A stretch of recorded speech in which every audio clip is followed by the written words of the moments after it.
The Gospel of Mark, chapter 4, finishes with an amazing scene. Jesus is asleep on a boat. An incredible storm hits the Sea of Galilee and the boat. The disciples are out of their minds. They're frightened out of their wits. Remarkably, Jesus is asleep on the cushion, which was the custom of those days, to have a little cushion in the stern. And he's asleep, just sleeping right through this storm. That's the first miracle, as Mary Healy in her marvellous commentary on the Gospel of Mark says. That's a great insight, I think. That's the first miracle. After a long, hard day of work, he just places himself in his Father's arms and goes to sleep and is able to sleep through a storm. It was mentioned to me just a few days ago about a fellow who was in the army, had countless days without sleep and just slept through a whole firestorm of fighting, to his amazement. So it is possible. And Jesus then is woken up by the disciples. He firstly rebukes the wind, and then he says to the sea, literally, "Be muzzled, be muzzled," which causes me to reflect on myself, and maybe you for yourself as well, of this unfortunate fact that I speak too much and listen too little. So how might we let ourselves be muzzled? Christ saying to us, be muzzled. This is particularly true, I think, in times of storm, spiritual storm, physical storms, emotional storms, storms of the mind, storms of the will, storms of the heart, you name it, storms of the body, all these different storms that come our way. We try and get on the boat with Christ, lie down next to him, then wake up with him and let him say to us, he rebukes the wind, and let him say to everything around us, including to our inner self and our outer self, be muzzled.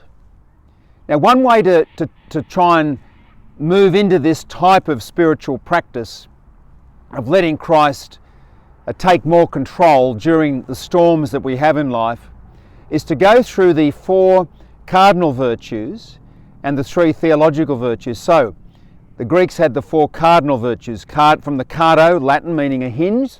So a door can't close without a hinge, it can't open without a hinge. So we need the hinge of the cardinal virtues to help us to open the door to things we should do in life and close the doors that we should close the doors to certain things, particularly things that are profoundly evil, but just all the smaller things as well that are causing distractions in our life.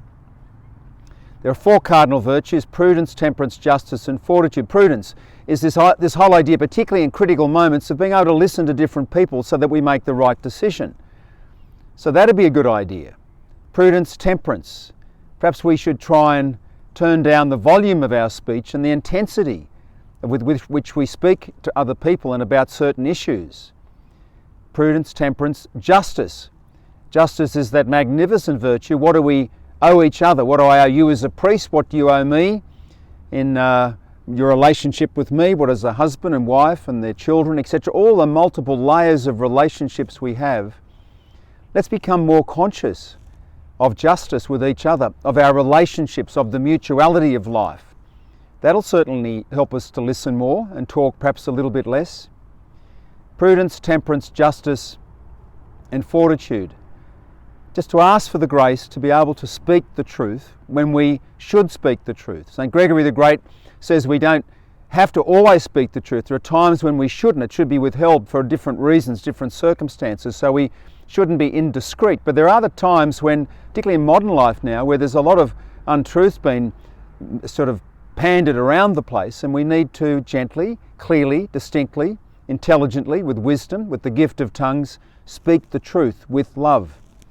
And then there's the 3 theological virtues.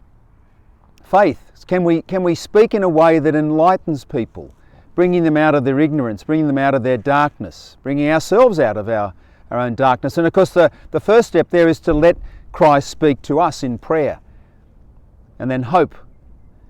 Can we, with our speech, give new hope to people? Can we lift people up? And can we, at times, would not even say anything, but by our actions, by our affection for people, give them a new sense of hope? This is particularly true at the time of grief, when people are in grief for different losses of one form or another, death being one of them, of course, but there are other forms of death, as you know.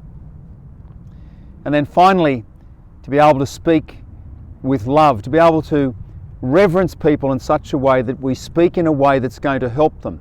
And that St. Paul has that phrase in Ephesians, doesn't he? In Ephesians 4, I think it is, speak the truth in love. That's a great idea. So, back to the text, back to the fantastic scene, Christ waking up from sleep, rebuking the wind, and then saying to the sea, be muzzled. We could do with a lot of that. That would be very helpful if we just let Christ a little bit more into the recesses of our heart.